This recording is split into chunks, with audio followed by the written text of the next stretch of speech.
শিবায়। হর হর মহাদেব। প্রিয় ভক্তগণ, আজ আমরা শুনব দেবাদিদেব মহাদেবের এক অতি শক্তিশালী বেদের মন্ত্র, যে মন্ত্রকে মহামৃত্যুঞ্জয় মন্ত্র বলা হয়। কারণ এই মন্ত্রের প্রভাব এতটাই যে এই মন্ত্রের প্রভাবে কোনো মুমূর্ষ রোগীও সুস্থ হয়ে উঠতে পারে। যে কোনো মানুষ কিছুদিন এই মন্ত্র জপ করলে হয়ে উঠতে পারে অধিক শক্তিশালী, ধৈর্যশীল, সুস্থ সবল এবং ঐশ্বর্যপূর্ণ।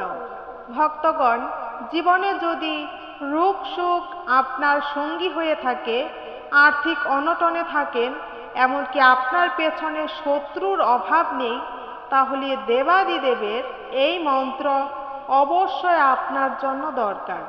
এই মন্ত্র মাত্র 11 দিন বা 21 দিন জপ বা শ্রবণ করে দেখুন। আমি কথা দিচ্ছি, 1 সপ্তাহ জপ করলেই আপনি এর প্রভাব হাতে নাতে পেয়ে যাবেন। তখন নিজেই জীবনের পরিবর্তন দেখতে পাবেন। ভক্তগণ, আসুন ভগবান শিবের উপর পূর্ণ বিশ্বাস রেখে বেদের এই শক্তিশালী মন্ত্র আমরা শ্রবণ করি।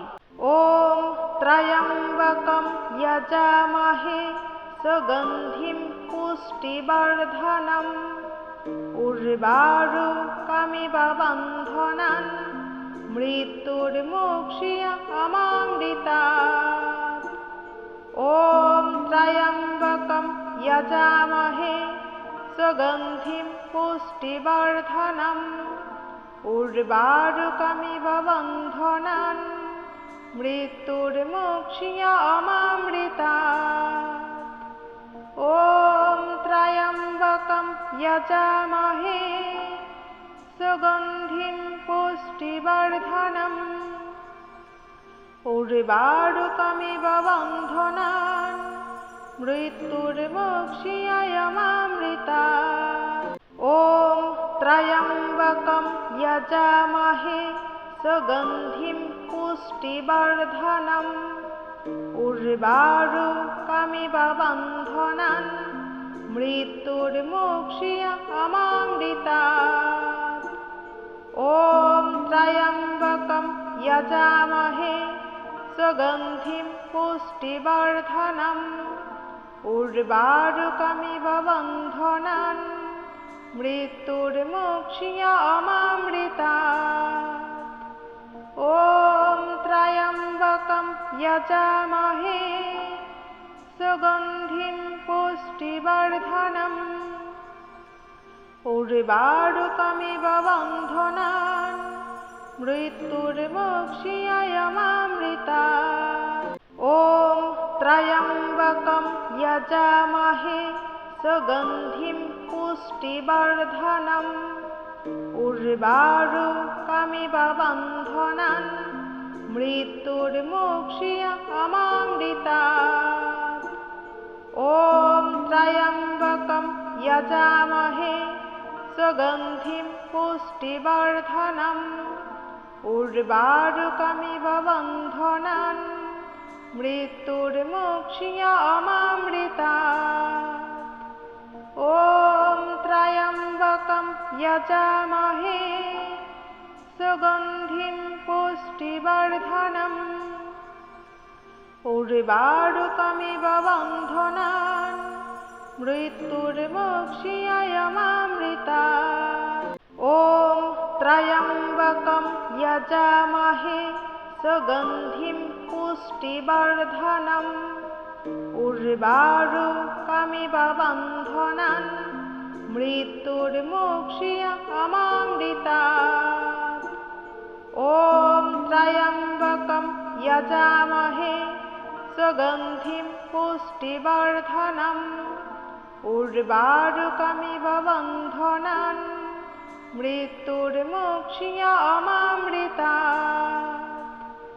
ওম ত্রয়ম্বকম যজামহে সুগন্ধিম পুষ্টিবর্ধনম উর্বারুকমিব বন্ধনান मृत्युर्मोक्षीयमामृतात्।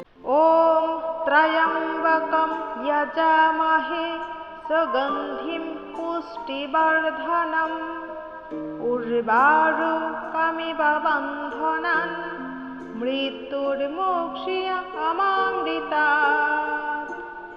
ॐ त्र्यम्बकं यजामहे सुगन्धिं पुष्टिवर्धनम् उर्वारुकमिव बन्धनान् मृत्युर्मोक्षीयमामृतात्। ॐ त्र्यम्बकं यजामहे सुगन्धिं पुष्टिवर्धनम् उर्वारुकमिव बन्धनान् मृत्युर्मोक्षीयमामृतात्। ॐ त्र्यम्बकं यजामहे सुगन्धिं पुष्टिवर्धनम् उर्वारुकमिव बन्धनान् मृत्युर्मोक्षीयमामृतात्। ॐ त्र्यम्बकं यजामहे सुगन्धिं पुष्टिवर्धनम् उर्वारुकमिव बन्धनान् मृत्युर्मोक्षीयमामृतात्।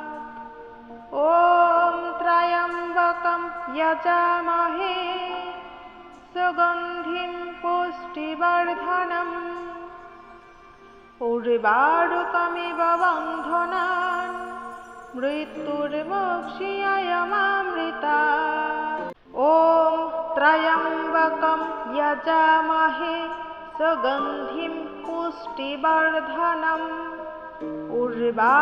उर्वारुकमिव बन्धनान् मृत्युर्मोक्षीयमामृतात्। ॐ त्र्यम्बकं यजामहे सुगन्धिं पुष्टिवर्धनम् उर्वारुकमिव बन्धनान् मृत्युर्मोक्षीयमामृतात्। ॐ त्र्यम्बकं यजामहे सुगन्धिं पुष्टिवर्धनम् उर्वारुकमिव बन्धनान् मृत्युर्मोक्षीयमामृतात्। ॐ त्र्यम्बकं यजामहे सुगन्धिं पुष्टिवर्धनम् उर्वारुकमिव बन्धनान् मृत्युर्मोक्षीयमामृतात्। ॐ त्र्यम्बकं यजामहे सुगन्धिं पुष्टिवर्धनम् उर्वारुकमिव बन्धनान् मृत्युर्मोक्षीयमामृतात्।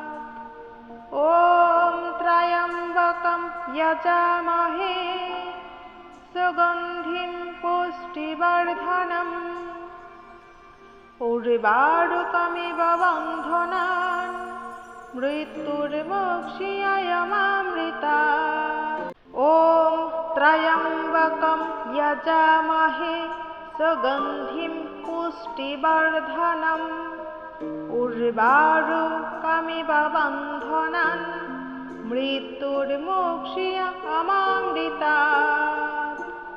ॐ त्र्यम्बकं यजामहे सुगन्धिं पुष्टिवर्धनम् उर्वारुकमिव बन्धनान् मृत्युर्मोक्षीयमामृतात्। ॐ त्र्यम्बकं यजामहे सुगन्धिं पुष्टिवर्धनम् उर्वारुकमिव बन्धनान् मृत्युर्मोक्षीयमामृतात्। ॐ त्र्यम्बकं यजामहे सुगन्धिं पुष्टिवर्धनम् उर्वारुकमिव बन्धनान् मृत्युर्मोक्षीयमामृतात्। ॐ त्र्यम्बकं यजामहे सुगन्धिं पुष्टिवर्धनम् उर्वारुकमिव बन्धनान् मृत्युर्मोक्ष्याममृतात्। ॐ त्र्यम्बकं यजामहे सुगन्धिं पुष्टिवर्धनम् उर्वारुकमिव बन्धनान् मृत्युर्मोक्ष्याममृतात्।